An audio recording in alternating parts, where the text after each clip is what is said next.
Nusantara atau Indonesia merupakan negara dengan jumlah penduduk yang beragama Islam terbesar di dunia.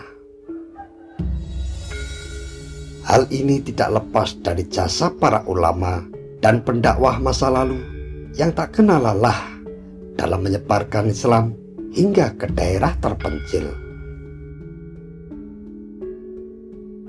Masing-masing daerah mempunyai nama yang berbeda tentang para ulama yang menyebarkan agama Islam tersebut. Di Pulau Jawa, para ulama tersebut terkenal dengan sebutan Wali Songo, yaitu kumpulan beberapa ulama yang tersebar di beberapa pulau Jawa seperti Surabaya, Gresik, Demak, Cirebon, dan beberapa daerah lainnya. Keberhasilan penyebaran Islam ini juga dipercaya tak lepas dari kelebihan dan kejadian luar biasa yang mampu merebut hati masyarakat saat itu. Sunan Kalijogo merupakan putra Adipati Tuban yang bernama kecil Raden Said. Beliau sudah belajar dan mengenal Islam sejak kecil dari para ulama dan guru agama yang ada di Kadipaten Tuban. Namun, jiwa muda Raden Said memberontak saat mengetahui keadaan rakyat jelata yang menderita karena ditindas oleh beberapa pejabat kerajaan dan kadipaten yang menarik pajak sangatlah tinggi. Ditambah lagi dengan adanya musim kemarau yang sangat panjang, membuat para petani makin menjerit karena pajak yang ditarik di luar batas kemampuan mereka. Hal ini membuat hatinya tergerak untuk membantu rakyat jelata, terutama yang tinggal di lingkungan sekitar kadipaten. Saat malam tiba, Sunan Kalijogo atau Raden Said sengaja keluar untuk mengambil sebagian hasil pajak yang disimpan di gudang kadipaten untuk dibagikan pada rakyat jelata secara sembunyi-sembunyi. Rakyat yang menerima rezeki tak terduga ini merasa gembira tak terkira dan terkejut hingga bertanya-tanya siapa pahlawan yang telah melakukannya. Namun hal ini tak berjalan lama setelah para penjaga gudang kadipaten merasa curiga atas kurangnya bahan makanan yang disimpannya mendadak berkurang. Sang penjaga pun akhirnya melakukan pengintaian saat malam tiba, dan betapa terkejutnya mereka bahwa orang yang melakukan pengambilan bahan makanan yang mereka jaga adalah Raden Said atau Sunan Kalijogo kecil. Raden Said akhirnya dihadapkan pada sang ayah, yakni Tumenggung Wilatikta. Sang ayah pun marah besar dan memberikan hukuman berupa hukuman cambuk serta disekap tak boleh keluar rumah selama beberapa hari. Hukuman ini rupanya tidak membuat Sunan Kalijogo kecil kapok dan jerah, justru membuatnya keluar dari kadipaten untuk kembali membantu rakyat jelata. Kali ini perbuatannya semakin membesar karena bantuan yang diberikan dia lakukan dengan merampok orang-orang kaya yang berada di wilayah Kadipaten Tuban dengan menggunakan topeng untuk menutupi identitasnya. Namun, kebaikan Raden Said membuat banyak yang iri dan ingin menjatuhkannya. Hingga suatu ketika ada seseorang yang menggunakan pakaian mirip Raden Said, yakni menggunakan pakaian hitam-hitam dan melakukan perampokan untuk dirinya sendiri disertai pemerkosaan. Hal ini menyebabkan sang ayah makin marah dan benar-benar mengusir Raden Said dari wilayah Kadipaten Tuban. Sejak diusir sang ayah, Sunan Kalijogo muda mengembara tanpa arah tujuan yang pasti, hingga akhirnya menetap di hutan Jatiwangi. Di hutan Jatiwangi inilah beliau melanjutkan keinginannya untuk membantu rakyat kecil dengan menjadi perampok yang baik, yaitu merampok pedagang-pedagang kaya yang lewat di kawasan hutan Jatiwangi, serta terkenal pelit dan sombong. Hasil rampokannya pun dibagi-bagikan pada rakyat yang membutuhkan, dan masyarakat pun mengenalnya dengan sebutan Brandar Lokajaya. Hingga suatu ketika lewatlah seorang tua yang berbaju putih dengan menggunakan tongkat dengan gagang kuning yang berkilauan layaknya emas. Dihadanglah orang tua tersebut, diambillah tongkatnya hingga jatuh tersungkur. Namun Brandar Lokajaya kaget. Ternyata tongkat yang diambilnya bukanlah tongkat emas, namun hanya tongkat kuningan biasa. Ketika hendak mengembalikan tongkat tersebut, sang orang tua pun bertanya, "Untuk apa kau melakukan ini, anak muda?"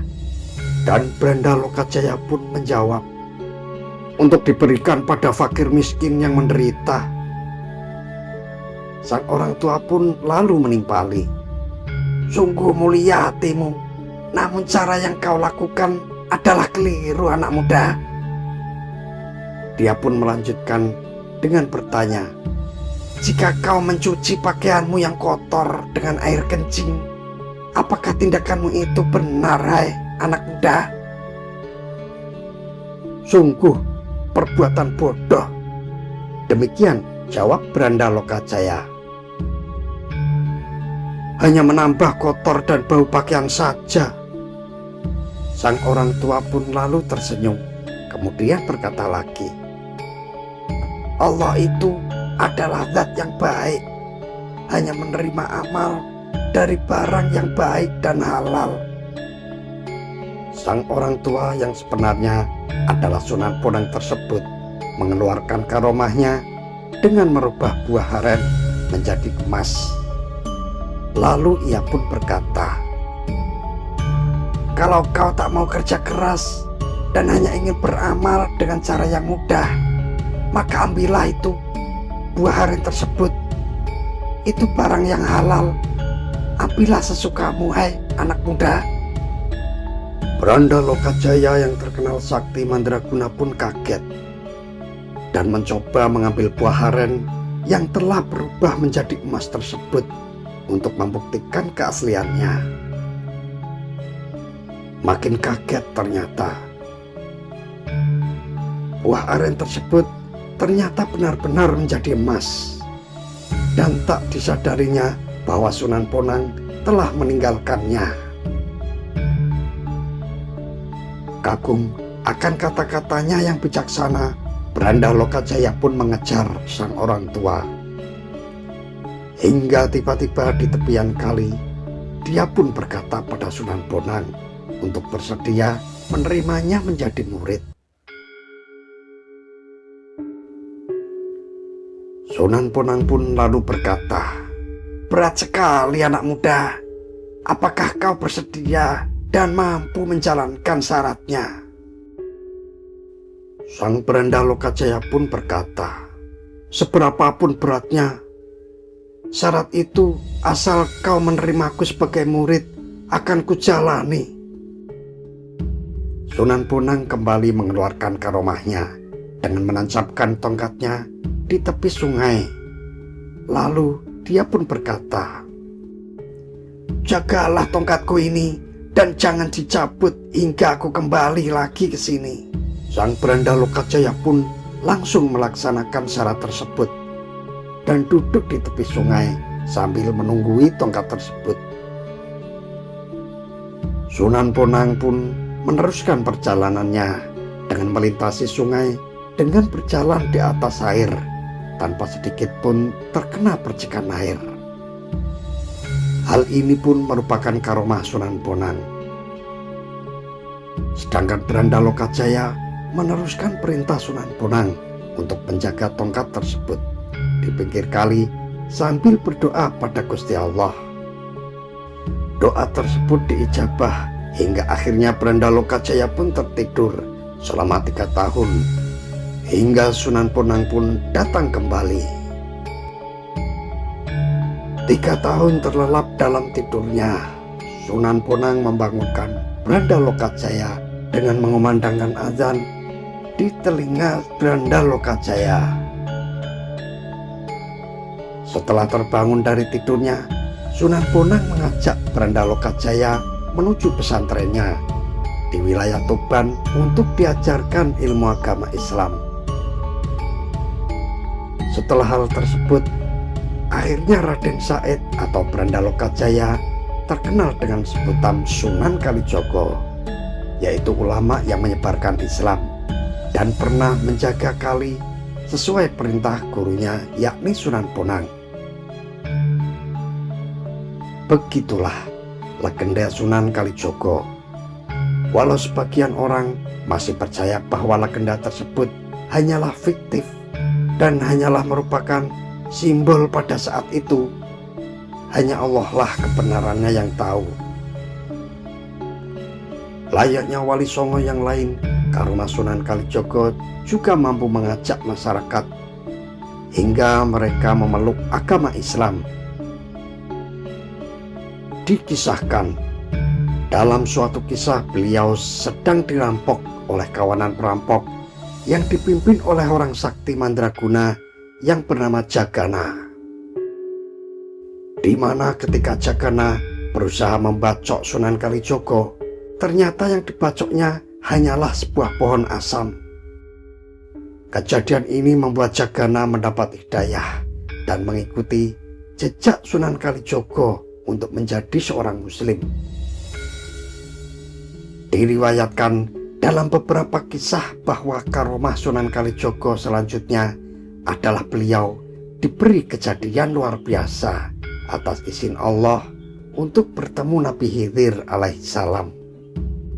Sunan Kalijogo dikisahkan bertemu dan berguru kepada Nabi Khidir alaihissalam untuk menerima ilmu tentang nafsu lawamah, amarah, sufiyah, dan mutmainah.